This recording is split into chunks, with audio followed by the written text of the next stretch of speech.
In this video I'm going to show you my travel sketchbook from when I travelled around Mexico in 2003-2004. The story of that trip is told in my graphic novel Follow Me In, published by Avery Hill Publishing and out in September 2018. Some of these sketches appear in the book, a few of them do, not very many. This first one, the very first drawing I did when I arrived in Mexico City, is in the book. I used to do quite a bit of drawing in museums, but I also liked to try and record things that I had no photos of and that I wouldn't otherwise remember. For example, Independence Day in Mexico City, people spray shaving foam up in the air, and that's one detail that I would kind of try and get into a drawing somewhere so that I could remember it. Mostly I preferred to draw from life. This is an example of a drawing that I would do in the street. But if I was killing time in a library or something, I would quite often draw from books that I found there. And that would allow me to do a detailed drawing like this of Maya carving.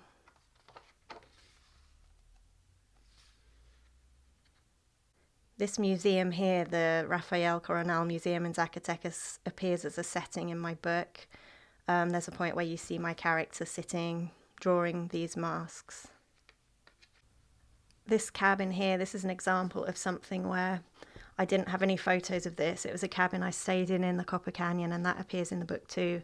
But in terms of visual reference for my book, I wasn't able to Google image search like I was for certain other subject matter, like particular cities or landscapes. I had no photos of this, so my only visual reference when it came to draw the book was my sketchbook.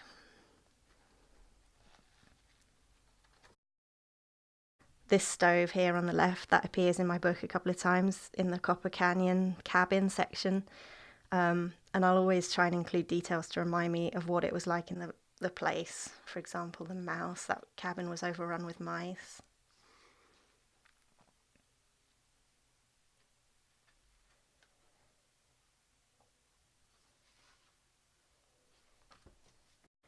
This is probably one of the first comic strips I ever drew as well, which was inspired by a distillery tour that appears in the book too.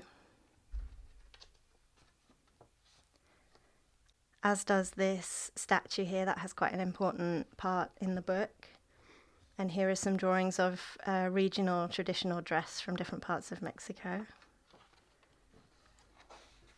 I love drawing in charcoal, but when it's a sketchbook, you do get this problem of the charcoal smearing across to the other page.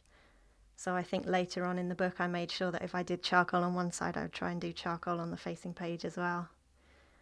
And this is an example of one of the things I love about Maya art, the sort of gestural quality of the way that the human form is depicted. This is a statue of a ball player. And here's another example, the way this figure here is leaning to speak to someone beside him. There are a couple of drawings here of views out of windows, out of hotel windows, which is always something that I really enjoy because no one can kind of sneak up behind you and start watching you. This is the view from my apartment in Oaxaca.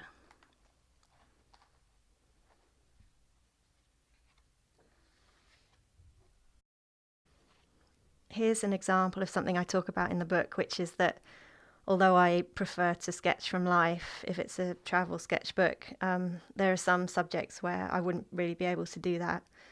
For example, these dancers, I wouldn't be able to get the details of the costume if I was trying to draw them from life, so that was drawn from a photo.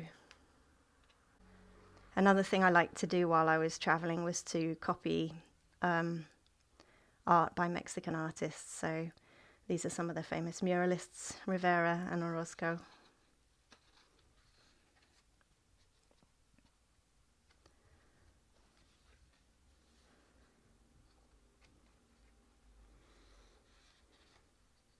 I really love drawing portraits and faces, and at this point I think I'd been drawing so many views of streets and scenery and landscapes that I just wanted to practice some portrait work. I particularly fell in love with these series of statues that I saw in a museum in Oaxaca. They were of women who died in childbirth, and the way they have their eyes closed and they're singing, I just thought was really beautiful. These hammocks that I slept in on the beach in Zipolite, they appear in the book. That's a particularly favourite page of mine. San Cristobal de las Casas.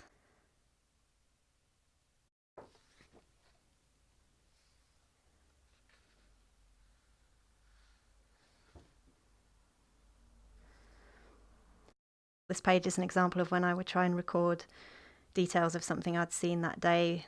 There were 2 small towns I visited in Chiapas where the people that live there don't like being photographed, so I didn't take any photos there. I just tried to remember everything I could and record all the details when I got back later.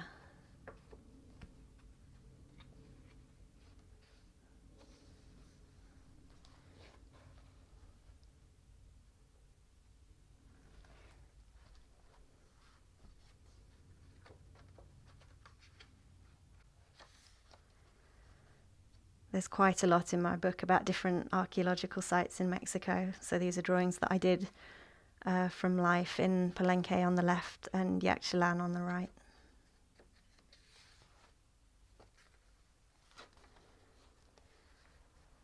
Something I particularly loved were the Maya relief carvings, which are very shallow stone carvings, and the detail in hair, jewellery and clothing is really stunning.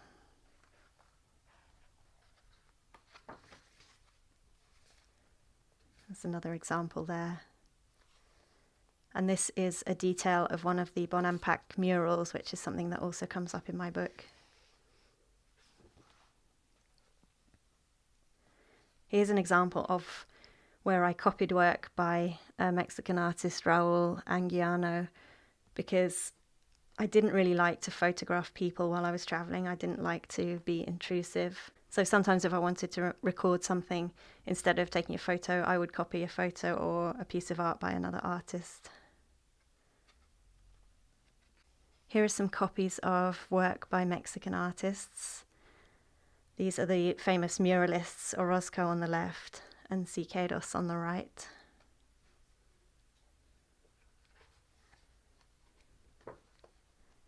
And then Frida Kahlo and Diego Rivera on the right.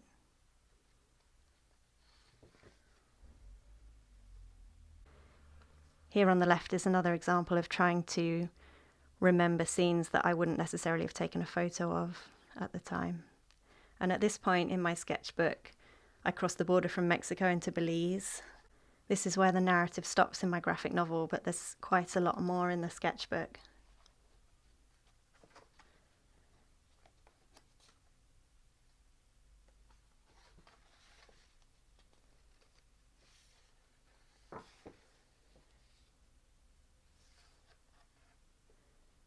If you've read my zine, Cat Zine issue 2, I talk about a 5-day jungle trek that I did in Guatemala, and these drawings are from that.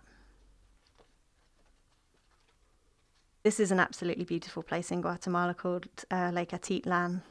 And I found out that a couple of years after I left here, they had some terrible landslides due to earthquakes and bad weather. This still life here on the left was drawn when I was very sick in bed at one point, and I had nothing to do except draw what was on my nightstand.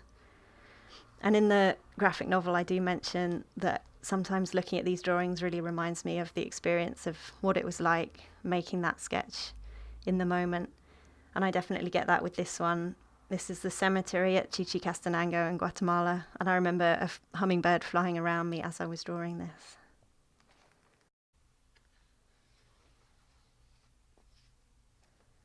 I've got a couple of copies here of an English artist called Frederick Catherwood, who was working in the mid-19th century, and he was one of the first English people to see the Mexican archaeological sites, and he did some incredible drawings and watercolours of Maya art. This is another example here. And what I learned about him was that when he returned and he had these printed in books, he had a lot of difficulty getting them right. Because at the time, in order to print stuff, you would have to convert to lithograph first, and he had a lot of difficulty getting that done with the same amount of detail that he'd included in his original art. This is Nicaragua now.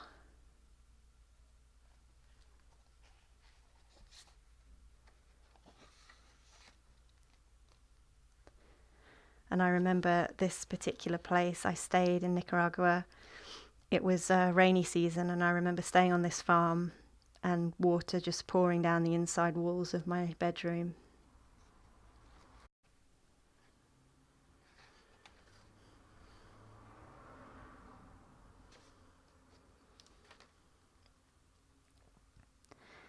At this point in my sketchbook, this is moving into Costa Rica, I had very little time left on my trip, probably just a couple of weeks.